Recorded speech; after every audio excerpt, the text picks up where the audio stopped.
just a quick introduction. So who the people on the call tonight? First of all, for those of you that don't know me, I'm Adam Wing, Football Development Officer at Derbyshire FA. I've been there for about 2 years, and my main remit is to look after the clubs, leagues and workforce. And part of that is sitting on the futsal steering group in the county.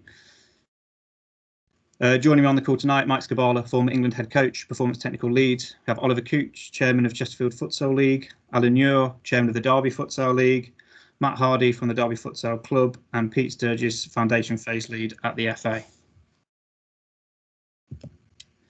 So first of all, what is futsal? I'll read it out to you if you like on the screen. So just for those of you that obviously if this is a new sport to you, then you might want to know. So futsal is a 5-side game, normally played on a flat indoor pitch with 3x2 metre sized goals and a smaller ball with reduced bounce. It's played to touch lines, no boards like you might see at Power League or anything like that. All players are free to enter the penalty area and play the ball over head height. Games are 20 minutes per half and played to a stopping clock with timeouts permitted, but often in grassroots league games are shorter and played with a running clock. So the 5 basics of futsal. Again, so basically reiterating what was on the rules. The surface must be a hard court. The ball must be futsal, size 3 or 4, and the format 5v5, 14 in a team in total. The pitch must have touch lines and not played off walls. And again, the size goal is 3x2, same as a handball size goal. So that leads us nicely straight into our first guest speaker, which is Mike Skubala. So Mike, if you want to unmute yourself and a quick introduction, we can get started.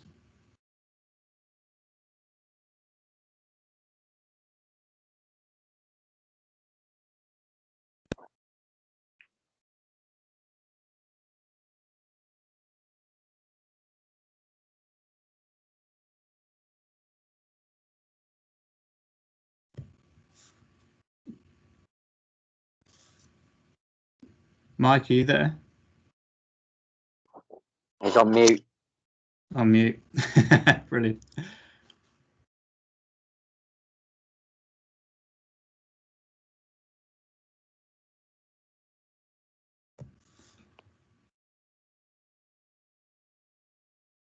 Mike, I believe you're on mute. I can't hear you at the minute.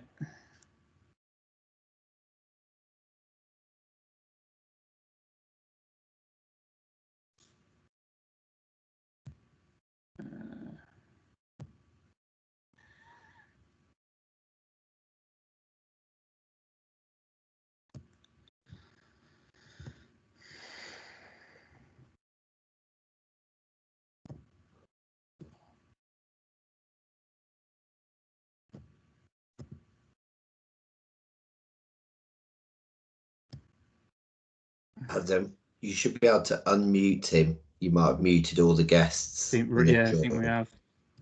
Bear with me.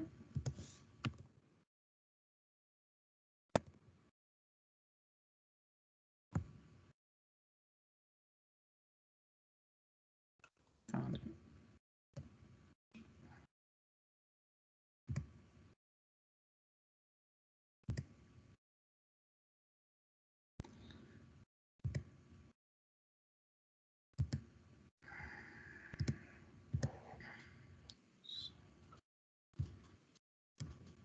Mike should just be able to click on his microphone. Yeah, like it's not letting me unmute him at the minute.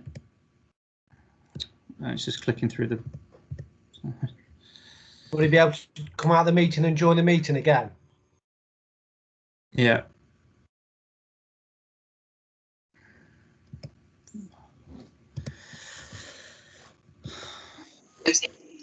He's going to leave and come back. Yeah, it's leave and come back in. Apologies. It won't let me move him without then changing through the slides.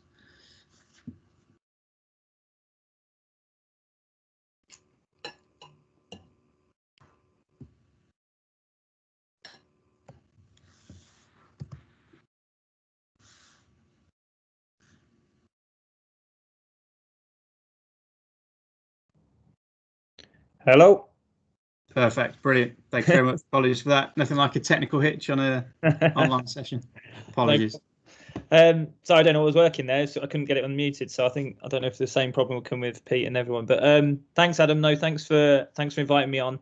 I think my sort of plan for the 5 minutes, if you like, is to just give a little bit of insight about my coaching journey and why I do it and what I've done. But before that, I thought this slide would lead quite nicely on from the slide that you put up before. So the why behind the laws of futsal, probably for the grassroots coaches that and the futsal advocates, why these constraints are really important to the game. So I suppose a lot of people on the call will be thinking, well, yep, really interested in futsal, why I'll be doing it. So it's one thing playing by the rules or the laws, if you want to call it that, or playing on hard surfaces or using a futsal ball, but what's the reasons why? Why does that help player development, and what effect does that have? So, the goal essentially makes it hard for kids to score, so they have to move the ball closer to the goal.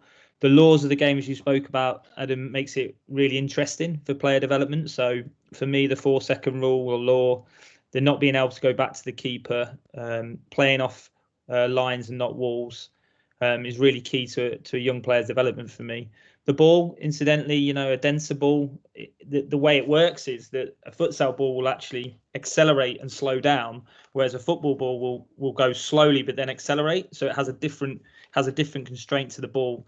And then the ball and the surface coupled together makes the game really, really quick. And I think this is a key constraint for me, where players are put in high-pressured, fast situations that can really help them, whether they be a futsal player, whether they be a football player later on. So it's just a lead on really from that. And I think it's a good slide that you're able to share with the grassroots coaches of the why, really.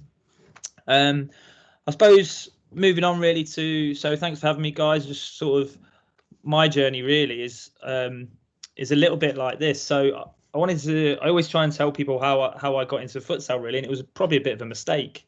But I, like many people, I started coaching when I was young. I started coaching 14, 15, coaching the kids, and absolutely loved it. Moved into football, played football, and then got into futsal really. And it was a really interesting story. I got a call one day from the first coach, Graham Dell, to say, "Oh, would you like to come and play futsal?" And my answer was, "What's that?" And I then moved out to the other parts of the world, and we went to Thailand.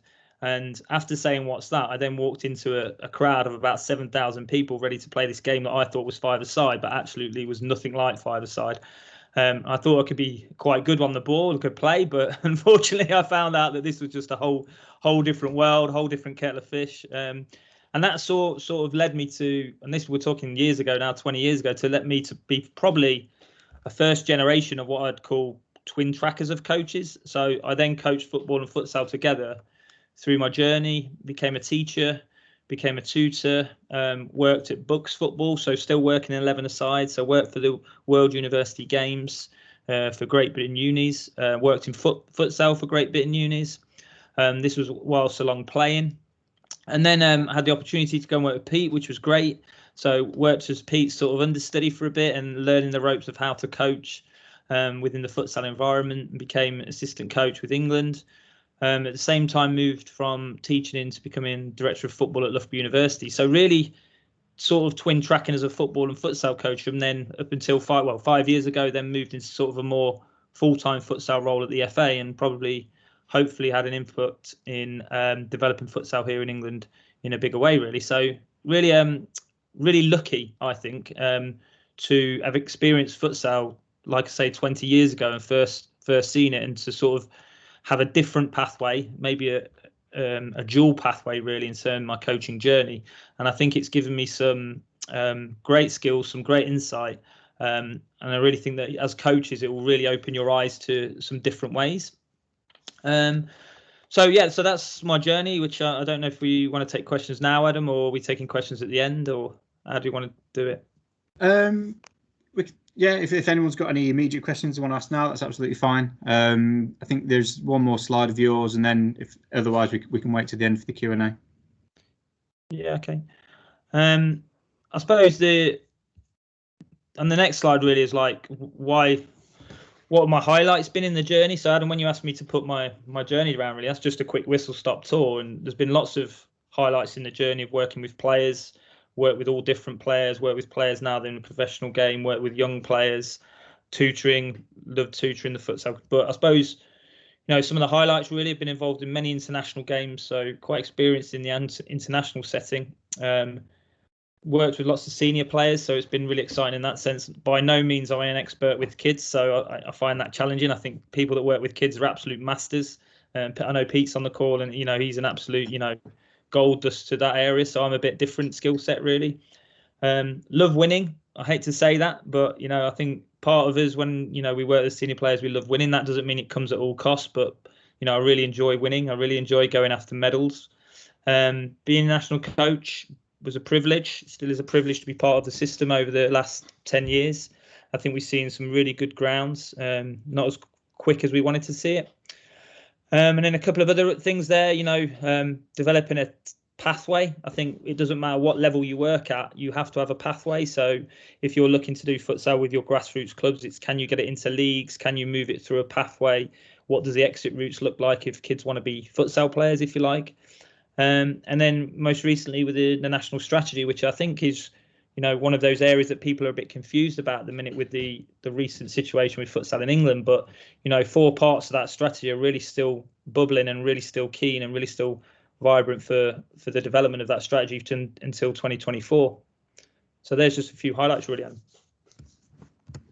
That's great. Thank you very much. And I think some of the key bits from me, which hopefully will resonate with some of the people on the call, was the dual pathway. It doesn't just have to be one or the other, it can be both. And if we want to embed futsal into our traditional football clubs, then it can be done. And it's great to get an insight again from you from the highest level at international level. So thank you very much for putting those slides together. And if you don't mind holding on for the Q&A at the end, I'm sure there'll be some questions for you. Yeah, that's really, it's fine. It's like, it's funny in the to give you the experience that I sort of felt through my journey, and probably more recently in the football world, I'm known as a futsal coach. In the futsal world, I'm known as a football coach. So you have to work that out a little bit.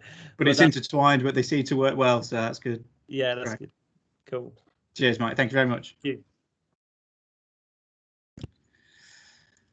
Okay, so that was great. So just a bit about futsal in Derbyshire for those that don't know, and I'm aware there's some people from in the county and some people from outside the county. So this is just to showcase to you what we do and what we have, and some of the people on here you'll get to speak to later on. So Derbyshire is home to 2 futsal leagues, the Chesterfield Futsal League and the Derby Futsal League. Touched on it earlier. We also have a futsal steering group which leads on the DCFA futsal strategy. And we've also incorporated the Futsal Cup into our county cups, which was great. And we started that last season, and that then leads on to regional and other competitions, which we had great success. Obviously, not quite so much this year with everything going on, but that is something we are very proud of.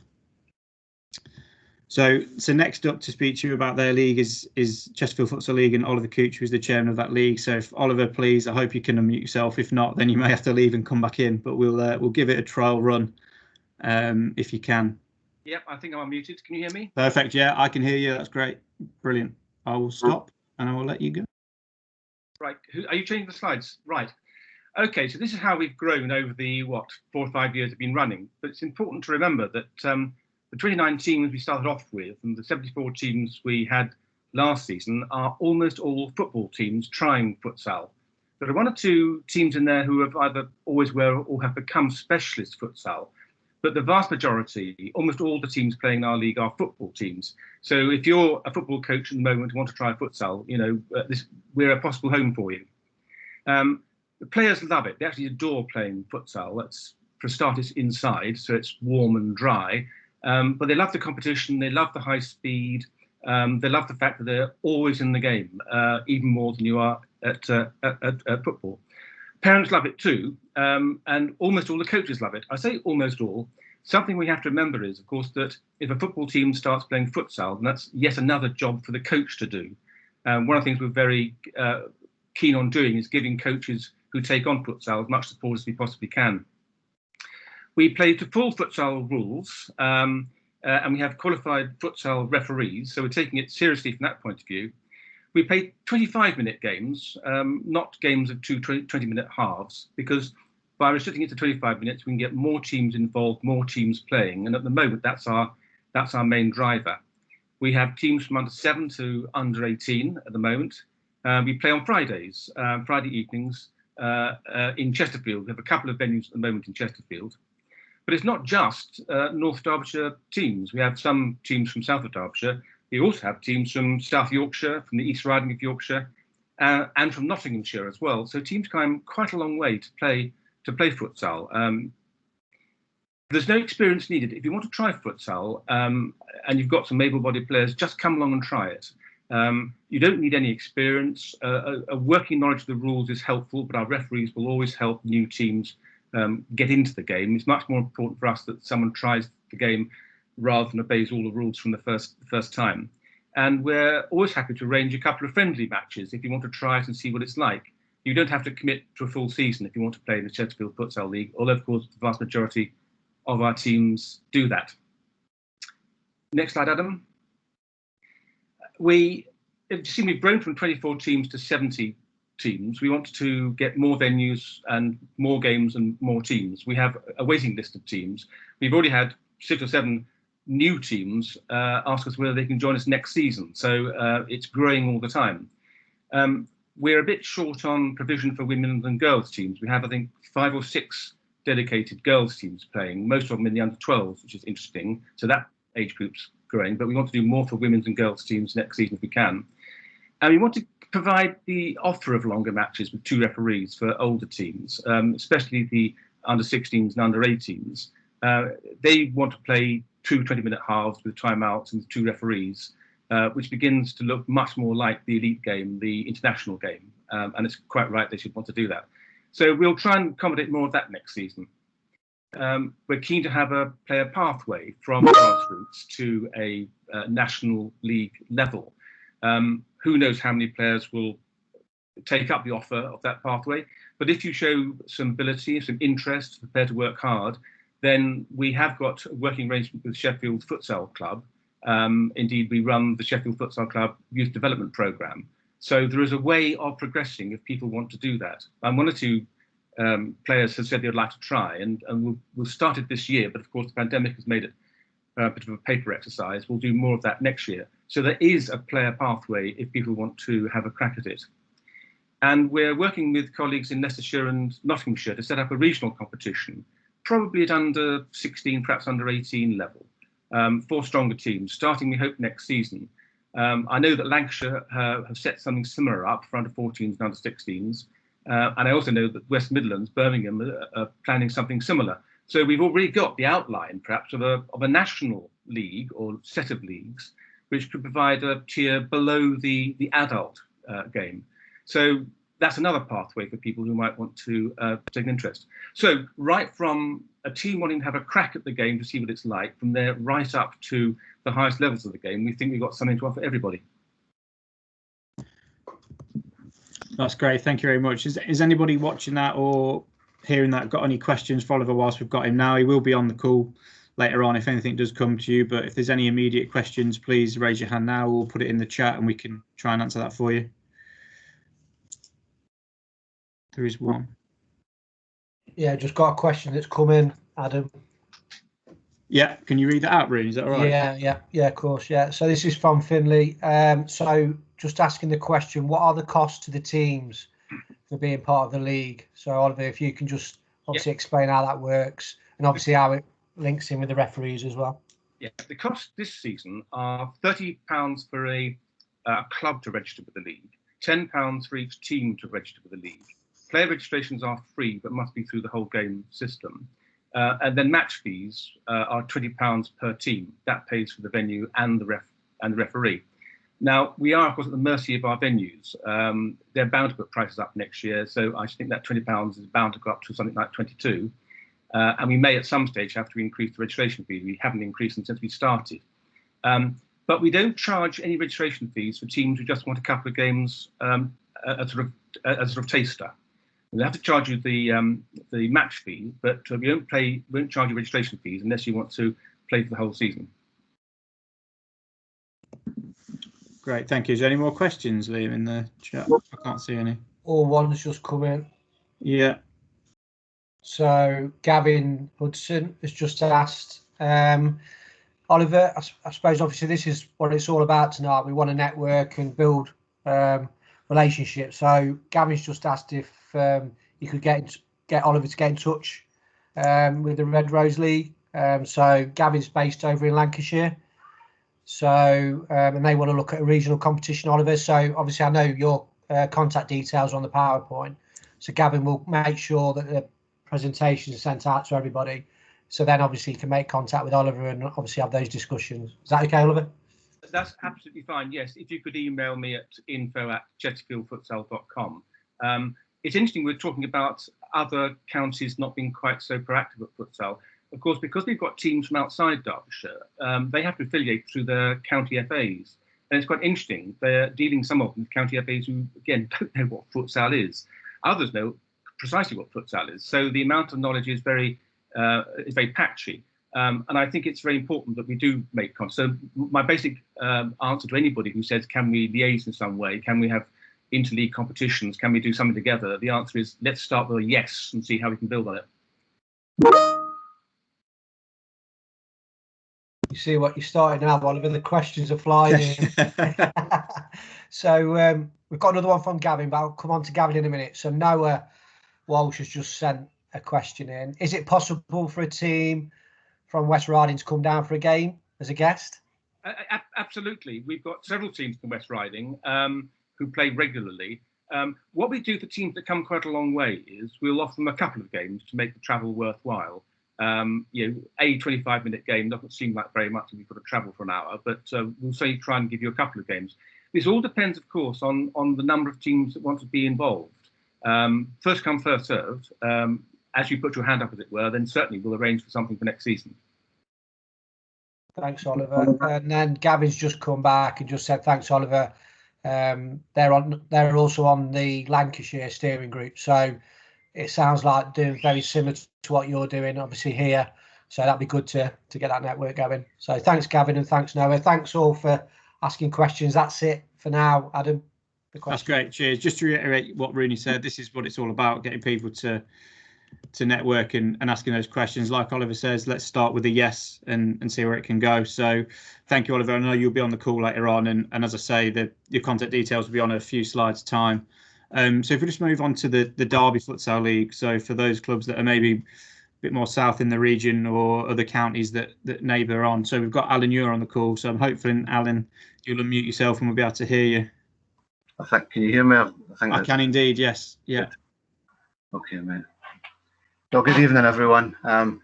Oliver's touched on a lot of the other, the technical bits and pieces of the way the leagues are run, but ours was started in 2017. Myself, Matt Hardy, and Mark Burkett started it up, and we started off with some little taster tournaments at Derby Uni, which went really well. And the first year we had 48 teams, so it was a really good experience. I said in my QA interview that you might have seen or you might not have seen that once a team have come to futsal, I don't think they've ever not come back. So they've always come back for a second game because they've enjoyed it a lot, So we've just we partner with Derby Futsal Club, who are in the National Futsal Series, so the highest level possible, and that's been the case right from the start. Obviously in the last year with the restrictions we've not done too much, but it's a really good partnership, that, and it gives any potential futsal stars somewhere to aspire to. So that's another thing. We introduced junior futsal coaching sessions in 2018, which again were quite successful. The girls programme was well attended, or probably better attended than the boys was, and it was something that we were looking to reintroduce in last year, but again, from one reason or another, it just didn't happen. So that was all good. The Derbyshire Futsal Cup, again, we were involved in that. We've had some great experiences. My own team, I used to have a team in it who are too old now, but we actually won the Derbyshire section one year and went on to compete in the national, I can't remember what the national playoffs, and then you've got the final at St George's. So that was a great experience. And then the last season we ran, we had 56 teams, so it was a fantastic experience. It was something that the whole experience of it, as I said, was mainly for the teams that hadn't played before, and as Oliver said, are mainly football teams. So you've got them coming and playing. It's not, if the futsal purist was there, it's not pure futsal. It's football teams playing futsal. But as you watch them developing, they start to pick up all the little things, and little techniques and different ththings like sole of the foot and all this kind of thing, body shape and reacting a bit quicker. It's fantastic to watch the development of, with some teams that had been with us since, for the 3 years really, and watching them develop was fantastic. So it's been really good. So next slide there, Adam, please. We've had various experiences with different venues around Derby, but we're currently we've got 2 venues that we'll be using when we start up again. We're going to look at doing a sort of hosting a series of tournaments, so it'll be like one-off experiences for teams to come and have a look, and it will also give us a chance to grade the teams for when we put them in leagues. We used to do a Friday night, well, so it's always Friday nights, but we used to have Friday night where we'd invite 6 teams along, and it would be like a little round robin tournament, and it meant that all the teams got an hour's worth of futsal, because it was 5 12-minute games they would play in this little mini league, and it just fitted in from the time we had the hall was from 6 till 9. So those little events were absolutely brilliant. Everybody loved them. It was really fantastic atmosphere, really positive, and I think, looking at some of the reactions of some of the players and the parents and things like that, it was brilliant. So it was really enjoyable, and that's what we're going to do again. So we'll start off with 6 teams on a Friday night, and the age groups, and then we'll just see how it goes from there. And then obviously when the league starts, it's league games. So you have 3 games a night on a Friday. So that'll be 6 games a night on a Friday when the league starts. So every team would have at least one game a month, and that's how that would work. The girls teams we've had involved, and we've had a range from women's teams to younger age groups. It's been fantastic. The girls all love it. I always thought that it would be a massive thing for girls futsal. I still think it would be. It's just getting the word out there and getting the people to come along and experience it. So that's a massive part of it for us. We're currently looking into a partnership with Derby County Community Trust, who I actually work for, and it kind of makes sense to join that up there. I think it would be a massive thing for the whole area in general. And then obviously showcase the FA Youth Cup event. Obviously this year it's been, well, I don't know if it's been cancelled yet, but I would think it probably will be. But it was a really good experience, and me speaking as a manager in that, or I don't like calling myself a manager, a coach in that environment was brilliant, and we really enjoyed it, and the lads had a great time. Even when you went to the regionals and you're playing against, in fact we were at regionals twice, you're playing against teams from as far away as Oxford, I think it was, that were, it was really competitive, really high standard, so it was great. And then I think Oliver mentioned the East Midlands League for the stronger teams, which I think was, my understanding was, it was for under 12s and 14s, 16s, but again, it's something that, we did have a couple of teams, in the past that have been, you would say, like too strong. We had a couple of teams that were actually futsal teams in the past. So they weren't football teams, and they were really, really strong, and they needed to have a bigger challenge, not just the futsal, the FA Youth Cup.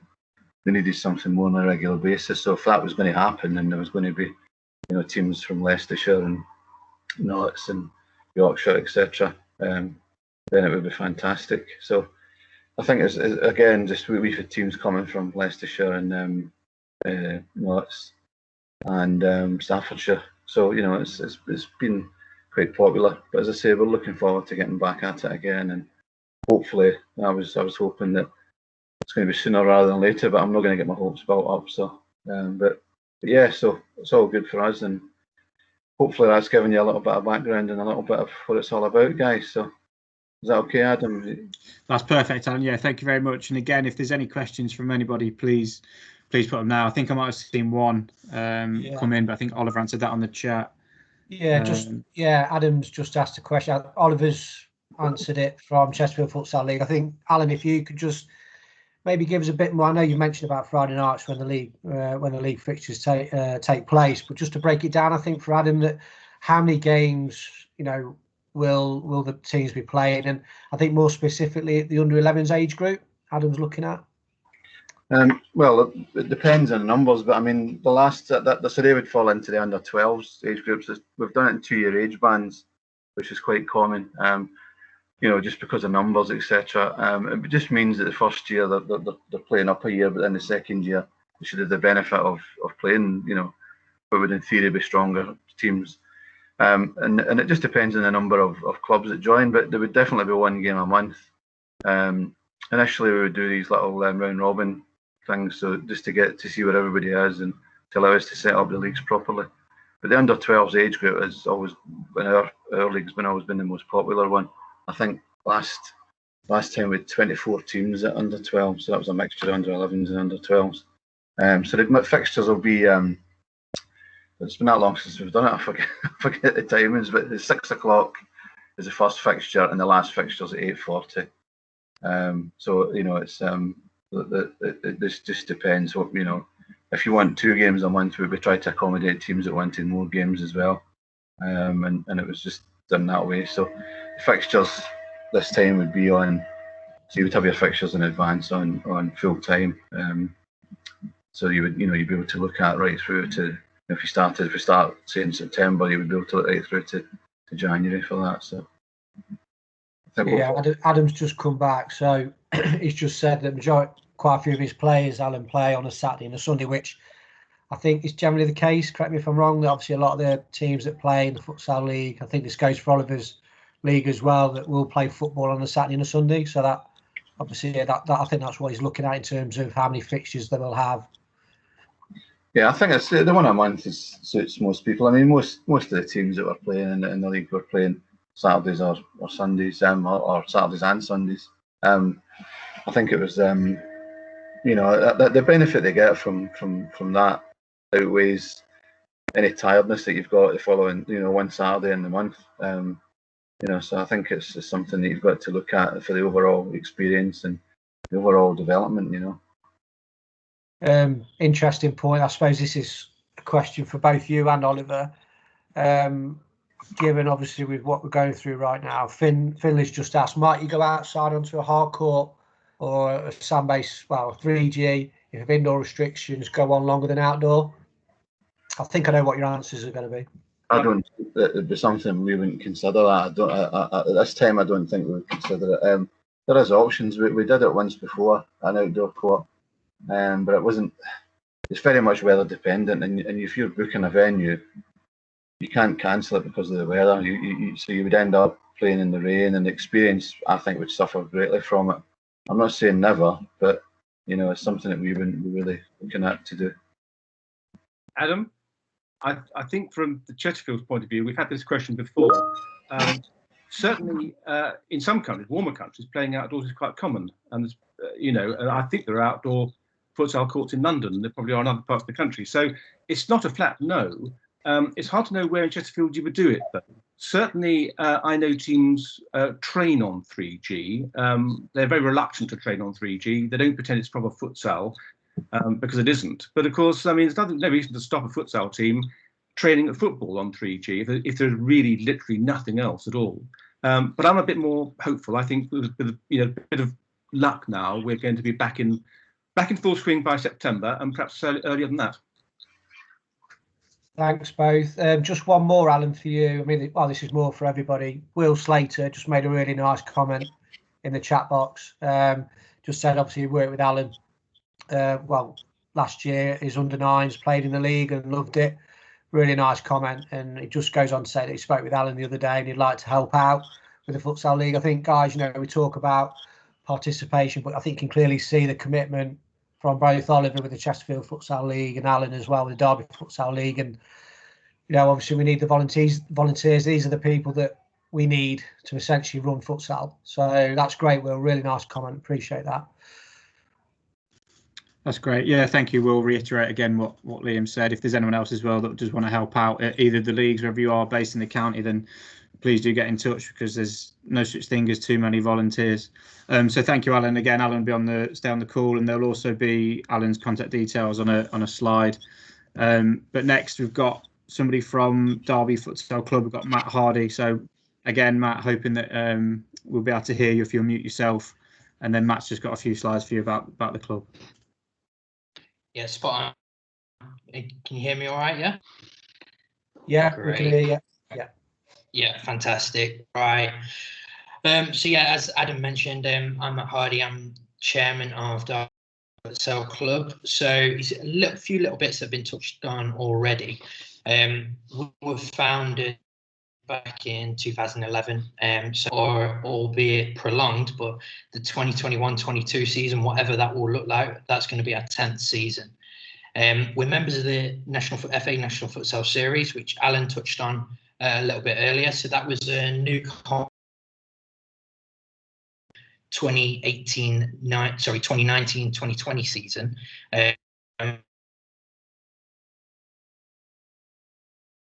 So pyramid. So we play in the National Futsal League North Division. So the second tier effectively for the men's competition, while our women's team play in the Women's Super Series North as well. Development program in place, that's for both pathways. Some of that has obviously been put on hold while everything's been going on. So we're trying to focus at this moment in time on the sort of upper end of that, leading into our adult teams and putting that pathway in place. Going back to what Mike spoke about at the very start, we sort of echo his thoughts on the fact that it's so important to have that pathway in order to have the player development and the resources to sort of bring players through and keep our squads as full as possible. We've also, sort of working in the city, have developed a strong partnership with the Derby Futsal League. Alan touched on the fact that myself and Mark Burkett were involved when the league first sort of started. We have come away from that for different reasons. Mark obviously referees at the elite level, and he's sort of overseeing the development of the refereeing program as well. Whereas for us, and for me especially, and with the club, it was our belief that the grassroots game and that sort of base level of what the leagues are and the foundations for futsal across the country, that's not really what we need to be focusing on. We need to be helping, yes, working with them, yes, because it's really important, but trying to build those next steps. So looking at things like the East Midlands competition, which both Oliver and Alan have touched on, and looking at things, sort of bridging that gap between the NFS and what goes on at a county level. We've also developed a partnership with Will Meredith, who is also on the call, and Alistair Juniors, which directly sort of feeds into the development pathway we have. So what we've done with Alistair, and there's a couple of videos on our YouTube and through our website, derbyfutsal.com, that you can view on that. We have put a plan in place where we will be working closely with Alistair, who have embraced futsal as part of their player development, and we're going to be sort of trying to not poach, because they're still going to play football, but work with them to give players that opportunity to progress into Derby Futsal Club, with a long-term aim of having players from Alistair Juniors playing in the NFS for Derby, and hopefully in the future for England as well. Can we have the next slide, please, Adam? Looking ahead and looking at where we want to go next. Sorry, go back one, mate. Thank you. We want to continue to work with the steering group, which is really important for building and developing the sort of participation levels that we need as a foundation to be able to continue to build the club. We want to continue to work with the other local clubs and leagues, touching on what the other guys have spoke about with this development pathway in the East Midlands. We're actually working and sit as part of a group with all of the East Midlands NFS clubs and some of the National League clubs as well, who are looking into some of the ideas and sort of engaging with the guys over at Leicestershire, who are sort of heading up the conversations for the leagues, to look at how that East Midlands programme might work and how we can fill that void that there is between that sort of grassroots level and what's going on at what we will call the elite level in the country. We've got some specific targets as well that are set up at the club that I think are important to mention. We want to double the size of our youth development programme by the start of 23-24 season. Currently, we sit at around about 80 players with that. So we're looking at growing that to 160 by the start of the summer of 2023. Also important is our men's team want to win promotion next season. So straight away, we're looking to get promotion to that top tier. And we also want to look at getting our women's team challenging for the regional title within the next couple of seasons. So by the start of 2022, we want to be in a position where we know we've got a squad that can challenge. The reason that they're sort of slightly behind on that sort of development is they're only recent in terms of their establishment. So the men's team's been going 10 years, the women's are only sort of 2.5 down the line. So still relatively new to the game. So still really learning and finding their feet with it. And our final point that's probably really important leading from the points above is we want 50% of our first team squad to be homegrown players. That's both squads by the start of 2023, showing that we've got that player pathway and that sort of development plan in place that we want to bring the players through from their local area. Okay. Great, thanks, Matt. That's really, really great information there. And again, if there's any questions from anybody or any points people want to raise, then if you can do that now, that'd be great. And then Matt will stay on the call again, just like everybody else. I'm not sure if there's anything in the chat. There's nothing in the chat. The only thing that's in there, Ben's put a comment in there just saying these regional events that Matt and Derby Futsal Club hosted last year were brilliant. He just said well done to all involved. So nice comment in there from Ben. Great stuff, brilliant. Again, so gone to slide mentioned before. So these are those that have just spoken to or just heard from's contact details, Alan, Oliver and Matt. So please, if you do want to take a note of them, please do. They are happy for you to contact them about whatever it might be or any questions that you've got. So I'll leave that on for a minute. And then we're just going to move on to a little bit of work that obviously the futsal steering group do that I sit on with these guys and a few others. So, and then we'll have a look at what that looks like.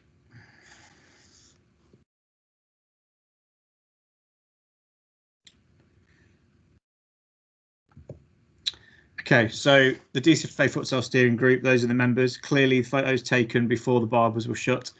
And hopefully I'll look like that again soon, maybe with a bit less beard. So myself, obviously, sit on it and lead alongside Oliver Cooch, Mark Burkett, international futsal referee, Matt Hardy, you've just heard from, Will Meredith, that was mentioned there, Ben Mills as well from Glossop North End Juniors, and again, Alan Ure that we spoke to earlier, or heard from earlier, should I say. So the Futsal Steering Group, we sat down probably 12 months ago now, maybe longer, to look at the key aims of the steering group of what we want to do. And the 4 key aims were to drive participation, create a high impact identity for futsal in Derbyshire, create a specialist futsal workforce, and establish competition and player pathways.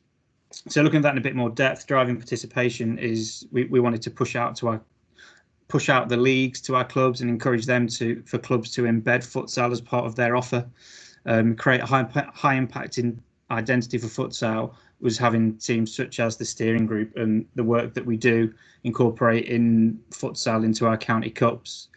Specialist workforce comes in pushing the courses, futsal courses that are readily available, and we'd encourage coaches like Mike touched on earlier in his presentation. Football coaches can be futsal coaches and futsal coaches can be football coaches. So there is opportunity there to, I use his phrase, twin training and dual pathway, which I think is a great way to describe it. And establish competition and player pathways, which is massive, that we are trying to push. And again, it's been touched on about the East Mids or the regional competition, but also the Futsal Cup, again, that Alan alluded to earlier. If you do come out of the Derbyshire winner of that, you will enter into a national or regional and then national. So we are trying to push and promote that and get as many teams as we can signed up. And I'd encourage anybody that wants to enter a team to contact Alan or myself or Oliver for the Northern region. So that's just a whistle-stop tour of the strategy. And if anybody does want more information on that or to have a in-depth read of it, there is a proper article or a PDF online. Is currently being amended just to have a review of that, but it is online and we have the key points of how we're going to achieve those 4 aims. If there's any questions on that, again, I'm happy to take a few. If not, then we'll move on. Adam, there was just a question earlier from Tom Nelson. I think Oliver's answered it. Obviously, it's in relation to futsal during the summer. I think it goes without saying once we are back. I think this is what a lot of leagues, clubs are going to be wanting. So whether it's futsal or football. So I think obviously if we can do it, and that's what Oliver's obviously alluded to, that'll be the same, I'm sure, for Alan, the Derby Futsal League. If we can do it, then we will look at doing it. So yeah. And we also try and push to our leagues, and we are working with some of the junior leagues in the city to, in the winter months when maybe matches are called off for football. Then, like Oliver again mentioned, futsal won't get called off unless the lights go out. So we are trying to push that as well. There are options there, and I've seen there is a question about futsal courses. Will courses be planned? So at the minute, we're not sure what that looks like. The FA are doing a review of all courses. Once that is available, we will share that with you on our platforms. But all I would say is we will push and promote any of the futsal courses or any of the football courses that do come on. So just stay tuned on Twitter, Facebook, our website, and I will always encourage people to book onto the courses. I think that was it for questions. Yeah, that's it, Adam, for now. Okay, it's just a very quick tea break. Go comfort break if you need, and then we'll join back in for the second part and last part of the evening. 5 minutes. If we meet back for just gone 20 past, that'd be great, and then we'll crack on with the last part. Cheers.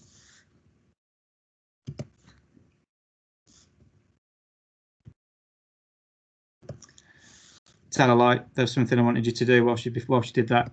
Just something to mull over. Sorry, it just occurred to me there was something.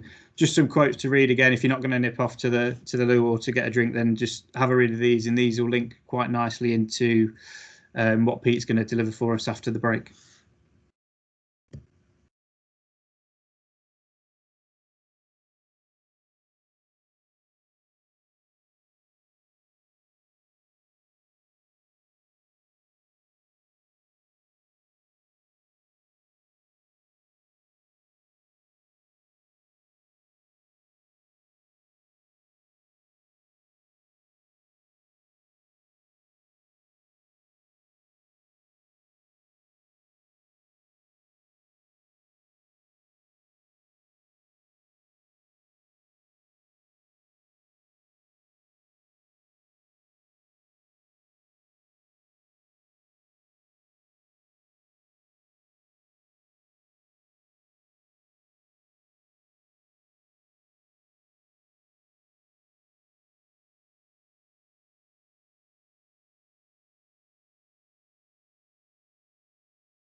Okay, just conscious of time, so I think I'm not sure if anyone left or came back. I'm sure they can catch up. So I hope you took a minute just to read those few quotes there. So just moving on to the next part now. I'm hoping Pete's still there. So we've obviously got guest speaker now, Pete Sturgess, FIFA Futsal Instructor and FA National Coach. So Pete, if you can try and unmute yourself, and hopefully we will hear you, and then we'll move on to your section. Yeah, Adam, can you hear me okay? I can indeed, yeah, that's great. Perfect, first time. Here from sunny Wigan, yeah. First of all, and this is without trying to endear myself to the previous speakers, but I'm just in awe of the work that people are doing to promote this great game.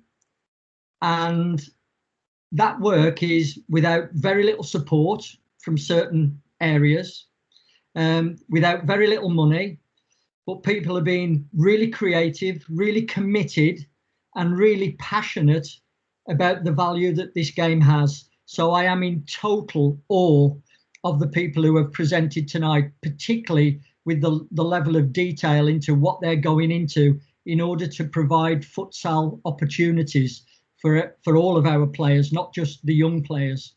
And so I really do take my hat off. And if we have got a lot of coaches listening into this, I think it should be a real rallying call for them to really begin to pick up the mantle and give these guys as much support as possible. And then something special can grow out of it. So I'm really hoping that this is lighting the blue touch paper for tonight. The first quote is really about young player development, because the opportunities that we provide for our youngest players now and what those opportunities look like as they progress through their development pathway will absolutely influence and shape the kind of player that they can become. And the biggest compliment I can pay futsal is that if I had one wish, it would be that every child in this country had the opportunity to play futsal if they wanted to. I just think the game is so pivotal to the kind of player that we want to produce, the kind of experiences we want our young children to have. And I just think it's, in everything it offers, I just think it's the best possible thing. So I don't want to construct a future for our young children that doesn't include futsal. And that's what fills me with a lot of hope listening to the guys who've presented previously to me. Adam, can you click that on?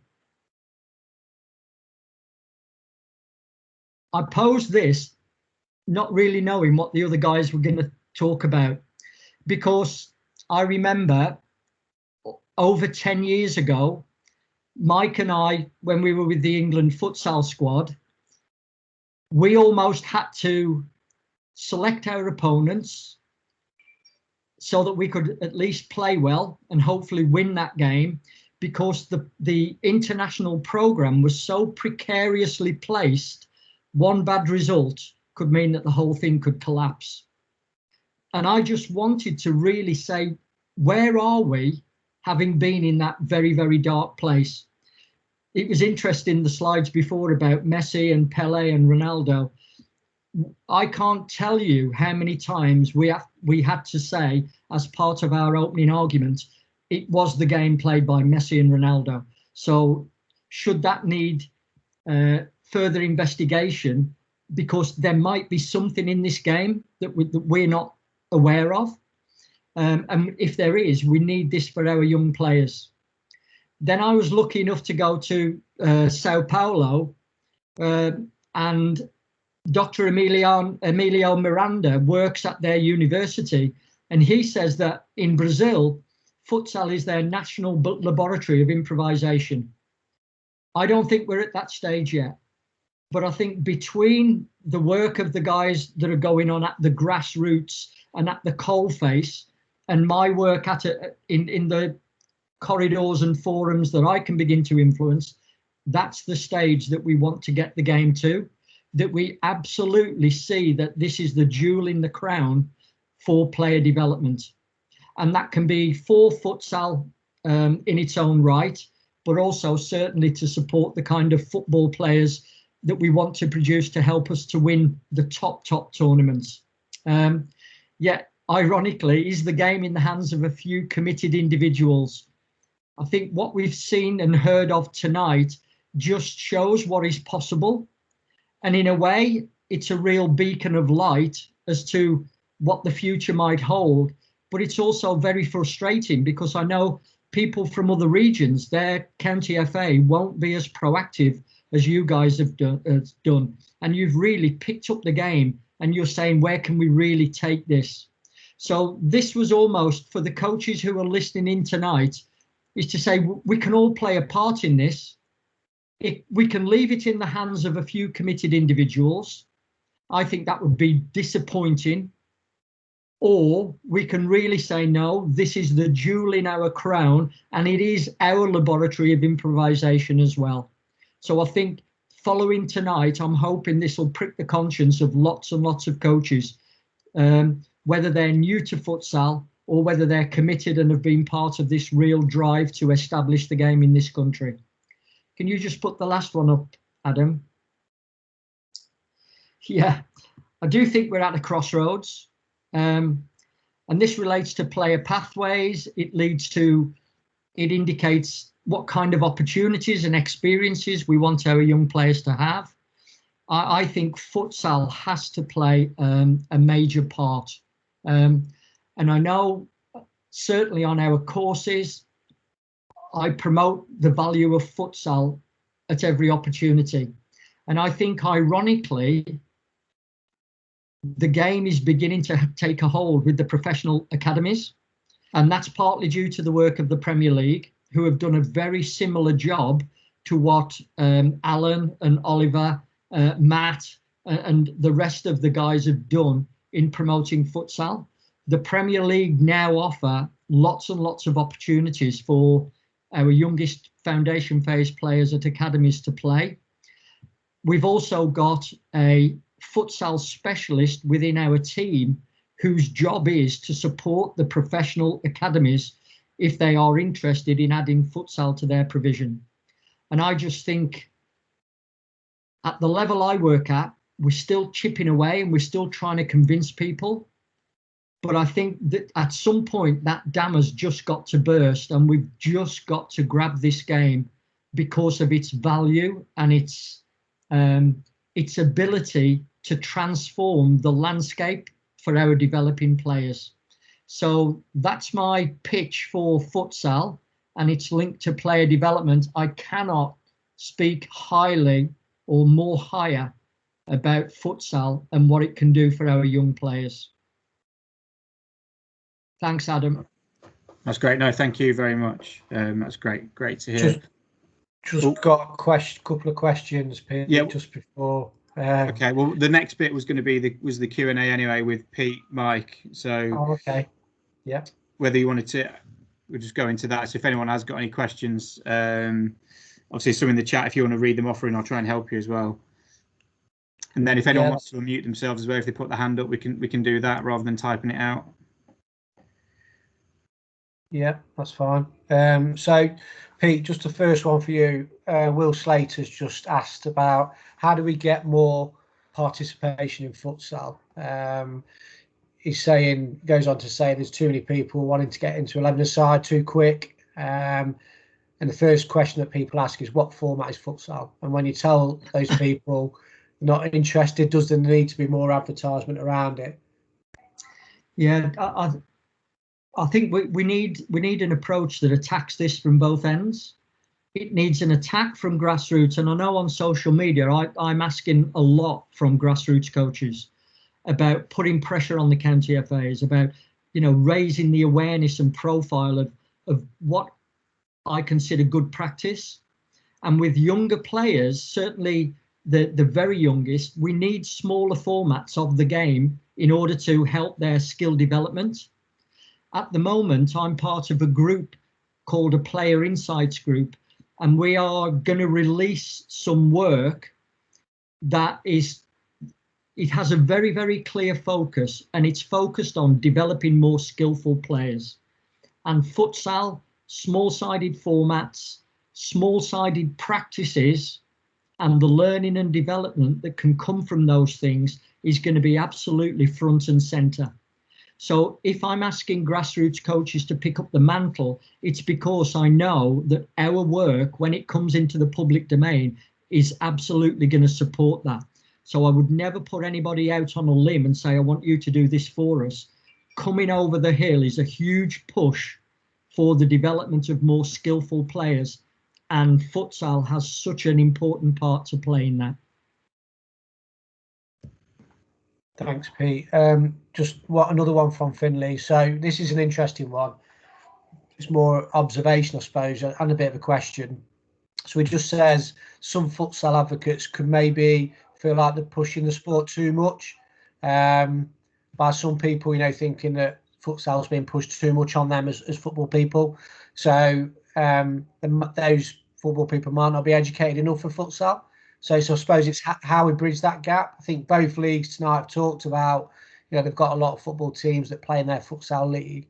I think what Finley's trying to ask is, Pete, how do we get more football people playing futsal? Yeah, I suppose everybody is, getting their elbows ready, trying to get a position for what they believe in. And lots of coaches believe that futsal is the answer. Lots of coaches think that football is the answer. I would like to keep it open. I think they can both coexist, and I think we need both to coexist. So it's not we want you to choose. When I'm talking about young player development, I think they should have both and the opportunity to play both. And it's really sad if we have to make players choose. It can either be this or that. I think we have to try to be as creative as people like Oliver and Alan and Matt have been in promoting futsal, to just provide as many opportunities as we can. And part of our grassroots strategy looks at offering a more diverse offer for particularly that 12 to 18 year group, in order to invigorate both participation and retention. So I think there is room for everybody, but we've got to do our due diligence. We've got to get our arguments and our cases and our evidence all in line, so that when asked, we can present a really plausible argument for whichever stance we want to go after. And Finn just goes on to say, Pete, I think there's probably more question that I could probably answer. So he's just asking, will there be more encouragement to all other county FAs to follow Derbyshire's lead? I think with that, Finn, it basically, obviously we push Futsal February. Adam, obviously, within his role, will be liaising with the other county FAs, even though it's not on the national agenda, obviously in terms of from the FA's point of view. But obviously we do liaise with the county FAs on various formats of the game. So that is something that we can obviously encourage, and obviously they can take some good practice from ourselves, and we can learn from others as well. So that will be going on in terms of networking. So that's one way of doing it. I don't know if you've got anything else on that, Pete, in terms of other county FAs. You'll know more than me. Yeah, I think we fall between two stools in this country, because our seasons are not different enough for us to automatically go indoors during the winter.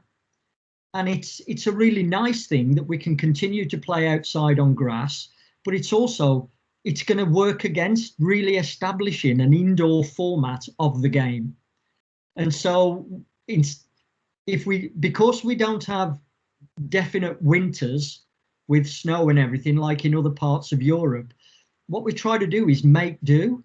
And so we get kids playing in the cold and the wet, where if through the county FAs and through the collaboration that we've heard about tonight, we should almost try to establish a winter offer as part of our development pathways and part of our participation offer. And I think if I was approaching my local county FA, it would be not to change football into futsal, but to look at pinch points during the season where futsal could be the most appropriate format for everybody concerned. Okay, next question, Pete, is from Samo. So this is a good one. What advice would you give on starting up a brand new futsal club where there are no other futsal clubs in that locality? My first one, because we did this in Wigan, we made sure that we recruited enough kids that we could have 2 teams and they could play against each other on a regular basis. So it was futsal training, futsal balls, immersing the kids in futsal. But at some point, the kids turn around and says, when can we play matches? So in the interim period, we had enough players within the system to play competitive games amongst ourselves.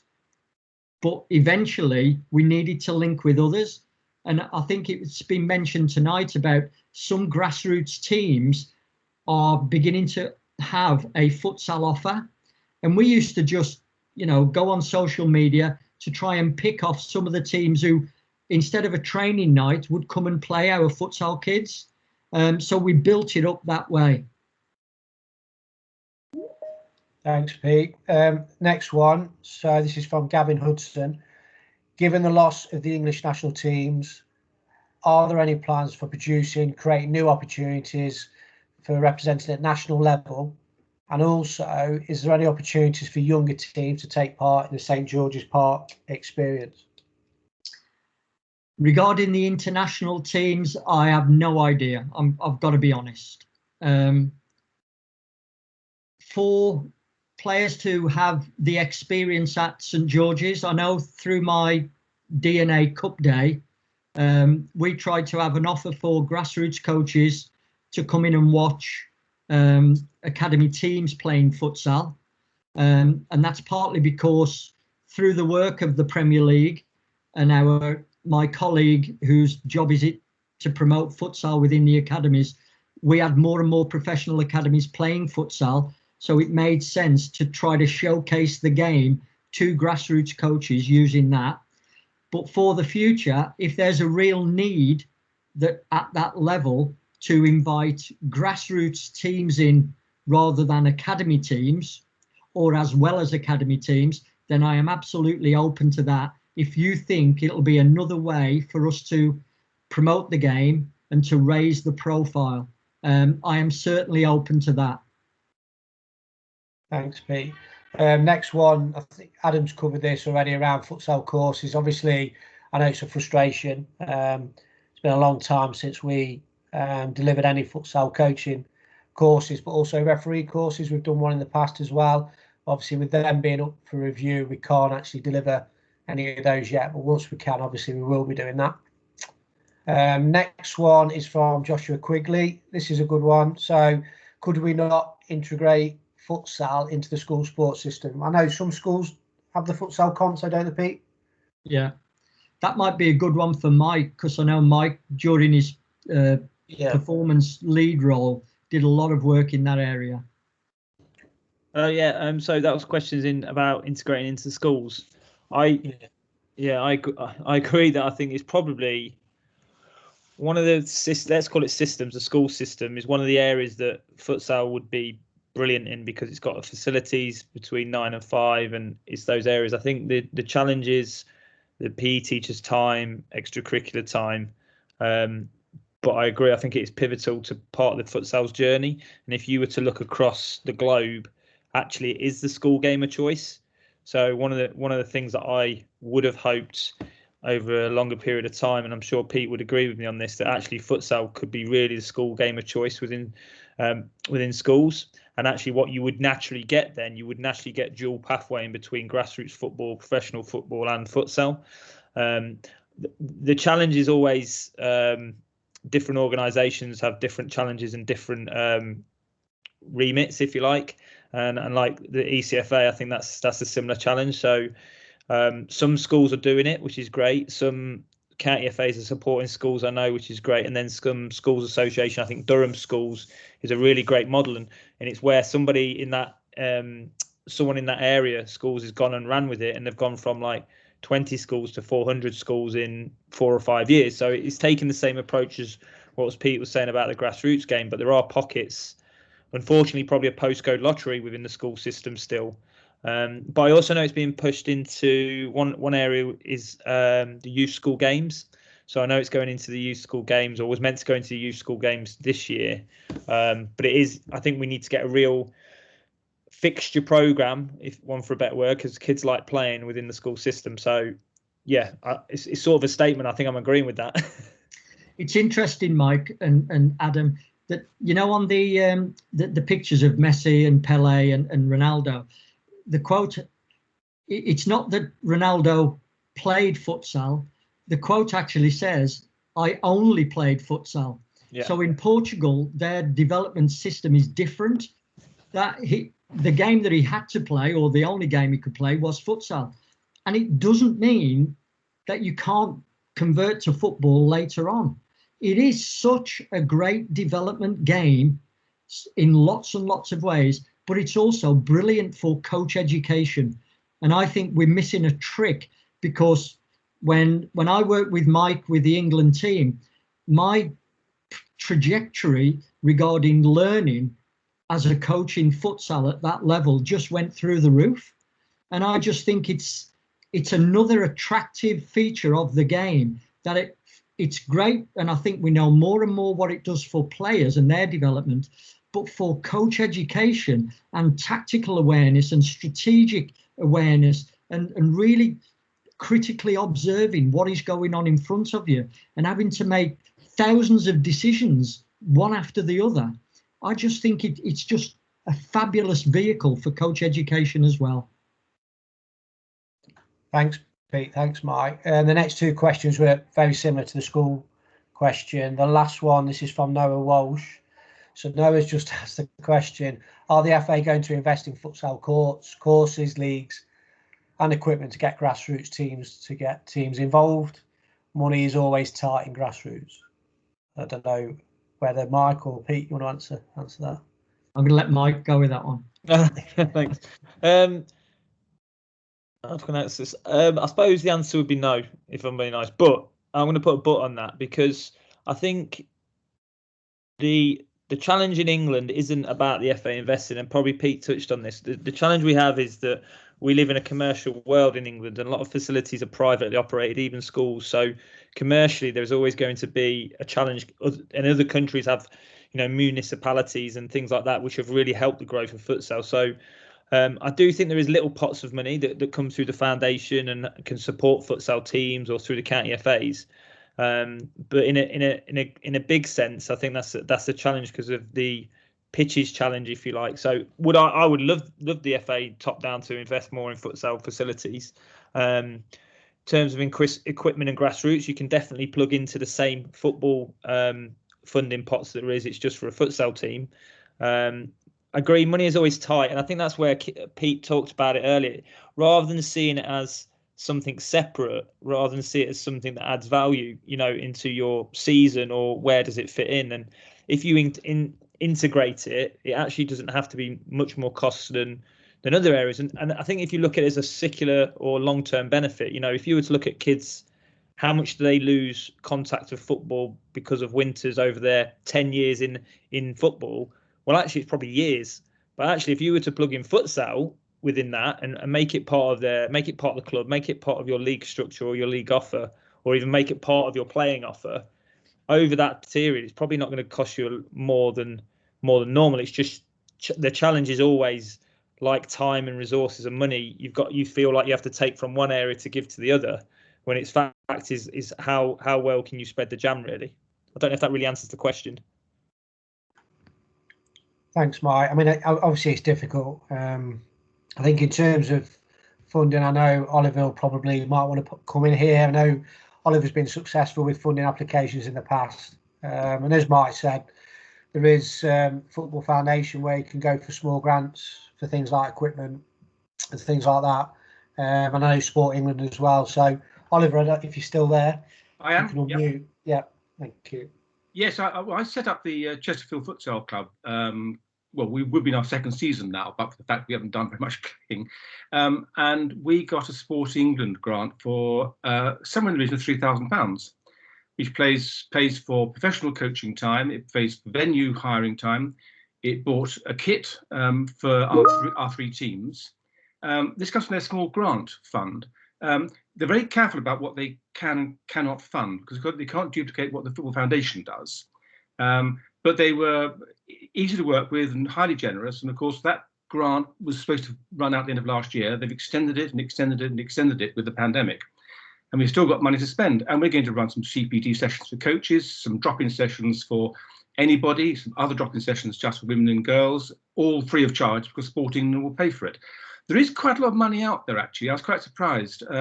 I don't know about other counties, but in Derbyshire, we have an organisation called Active Derbyshire, who look at all sorts of sport and other athletic occupations, and they are very good at helping you. There might well be some sort of organisation that is pan sport in your counties who will give you that same sort of advice.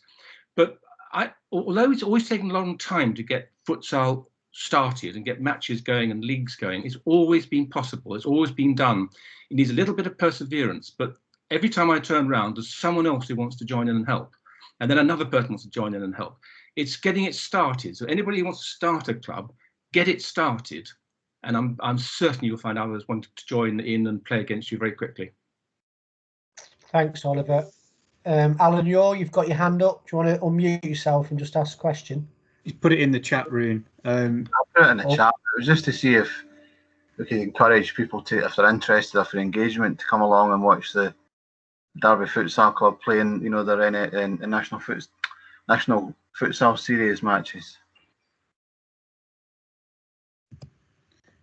I think that's one probably for Matt to maybe give a bit of information about matches, obviously when back up and running. But obviously, again, we're more than happy to encourage attendance and support attendance. Sorry, what was that, Matt? I can come in and just say a little bit on that. So from a club's point of view, obviously any attendance, any support is more than welcome. Things are obviously still very much up in the air at the moment, but what I would say to anyone, it doesn't matter where you are in the country, get yourself down, keep an eye on what's going on with the NFS, keep an eye on what's going on with your local clubs, and get yourself down to games as soon as possible, because I'm sure both Mike and Pete would agree with me. Once you've been there, once you've witnessed it, once you've been involved in it, you will get the buzz, and that you will find that will inspire you as much as anything to get more involved in this game and keep working to take it forwards. But yeah, we'll be pushing stuff with the county FA and the leagues, and both leagues, as much as we can, as soon as we know more and as soon as we know when our fixtures will be. So stay tuned, and we will always be looking to get kids involved on match days as well. Great. Gavin Hudson, Matt, has asked if you can contact him when you're back up and running, and that they're more than happy to come down and support. So that's great. No, thank you. There are a few more that have come in. One, again, another one from Gavin, direct to Pete. Pete, are you still with UK Futsal Academy over in Wigan? Can we get some of your players / teams over in Bolton / Preston? Right. Since just before the lockdown, I stepped away, partly because my job was getting so big, and I was actually conducting the DNA roadshows as well. So I just had to step back. But my good friend Gaz is still running it. So if Gavin wants to contact me directly, I can put him in touch with Gaz, and we'll see what's possible. Great, thank you. And another one here, maybe Pete, you can answer, and then probably Mike as well. Due to lack of specific futsal facility / infrastructure, how can we adapt the game of futsal for junior football clubs to easily access and deliver? I'm not sure whether you can keep the real integrity of the game and the real problems and challenges that the game throws up if you begin to dilute it. I think an alternative, and this is one of the things that we want to try and promote, an alternative might be the value of 2v2 and 3v3, those kind of games for similar challenges to futsal.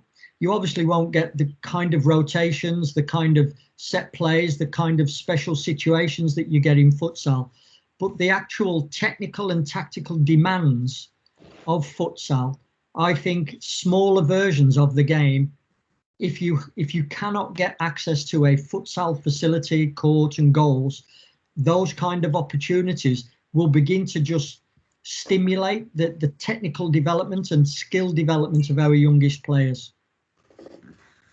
Have you got anything to add on that, Mike? Yeah, no, I probably think as Pete said earlier, the jewel in the crown for futsal in football development is 2v2 and 3v3s. So even at the senior level, we're coaching the real nuances of 2v2s and the performance level of 3v3s, which might sound strange because we're 5v5, but actually all the coaching. So I agree with Pete. You could adopt into a 2v2 3v3 model, but don't play around with it and expect the same returns. So, if you look at the first slide that you put up, those core constraints, that's what gives you the real speed in player development from my eyes. If you keep him in that, if you can't do that, then it's a challenge and you have to adapt. But, I'll give you an example. I see a lot of coaches over the years go, I'm doing futsal, I'm doing it on a grass. But the ball actually rolls slower on the grass than a football ball. So actually, you ask them, well, why are you doing it? I want the quick futsal bit. Well, actually, you're going to be doing it slower with a futsal ball on grass. So you have to be really, and it is an education thing. So obviously, I've been around it for years to understand all the details behind it. But I would say, start slowly actually, and start, if you want to get into futsal, start properly and start slowly, and actually grow. And you'll find the route you take might have to be a bit slower to start off with, but it will be better. And in terms of the infrastructure and facilities, I'm not sure we can keep using that one, to be honest, because, we talk about there's no futsal facilities, no infrastructure. Well, we're actually the most futsal facility rich country in Europe. We have over 3,800 futsal ready courts. The challenge is access to them, and the challenge is paying for them. So we don't need, I always say, we don't need Wembley stadiums in every county to play football, but we haven't got many St George's Park facilities for futsal, but actually there's lots of schools and halls. And I think this is part of the challenge of the commercial model. And I think you're really lucky to have a couple of futsal leagues on your doorstep, because if you try and access these facilities as an individual club, it can be quite expensive, and it's £20 an hour once a week. But actually the joy of doing it together as a community and as a league means actually the overheads can come down, the experience is there for players to play the game. And actually, in a way, you're better off doing it together. So the success that I've seen over the last 10 years is where leagues have gone in, leagues have decided to do it, new leagues have started all together, like the guys' leagues are talking about today, and then people can plug into that as stakeholders. So in a way, what I'm advocating is the steering group, the stakeholders, to break those barriers down. So don't perceive that the barriers are stopping it. It's just we've got to get those barriers down in terms of infrastructure. Does that help? Perfect. Yeah, thank you very much. Yeah, next one, not my left now. Next one is from Brent Freeman at Derby County. A bit more of a statement / opening up to everyone. Says futsal is great for player development, as Pete and Mike have mentioned. Fantastic work being done for the game. Great to hear from Oliver, Matt, and Alan. We at Derby would welcome working with you all for the future to maybe support some futsal friendlies in grassroots teams and the foundation phase. So that's great from Brent. Again, if anyone wants contact details, I'm sure Brent will be more than happy to pass those on, or come via myself and we can sort that out. So that's great. Thank you. A bit of conversation going on. Has anyone got or know any links to the east of England regarding futsal? From Samo. East of England. How far do we go east? Yeah, how far east are we going, Samo? I don't know. Do you class Cambridge as east? I don't know. Is that east?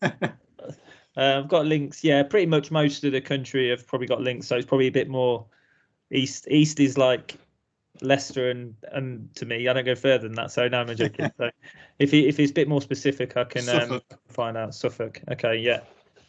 Let me. There are a couple of clubs out there. So if he can get me them, and I'll pass the details on, or if you can get me his email, I'll try and pass on details or something like that. Yeah, Samo, if you are listening, which I think you actually responded to that, drop me an email and I'll liaise via you with Mike, if that's all right. And that is it, I believe, for questions, unless I've missed anything. We'll come check.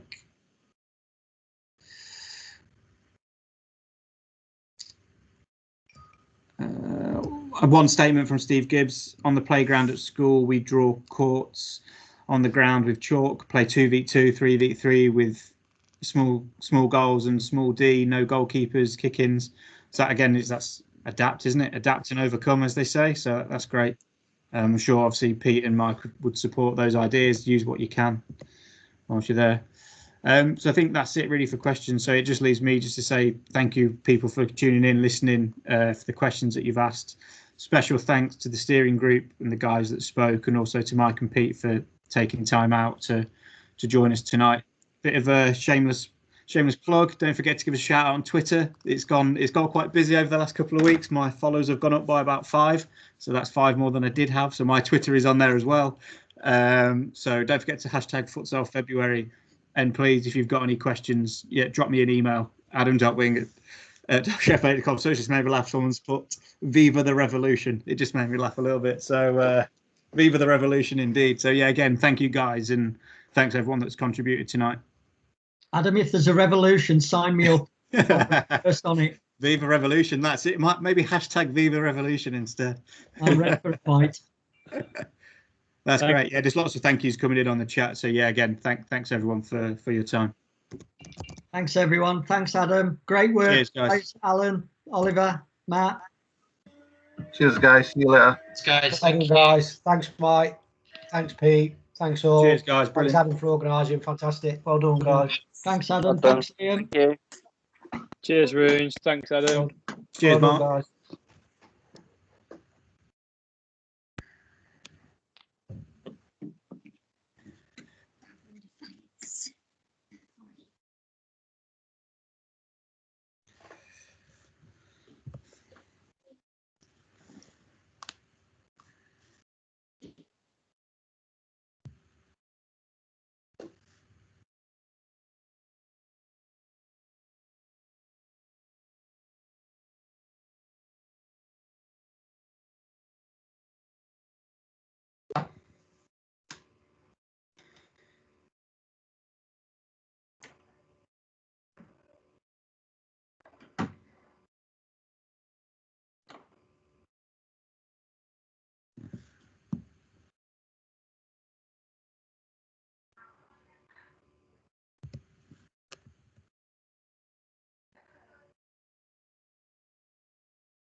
Evening. Well, mate. Well done, mate. Is it all right? Ben's still there? I'm not sure. He might be. Probably nipped off and then not come back.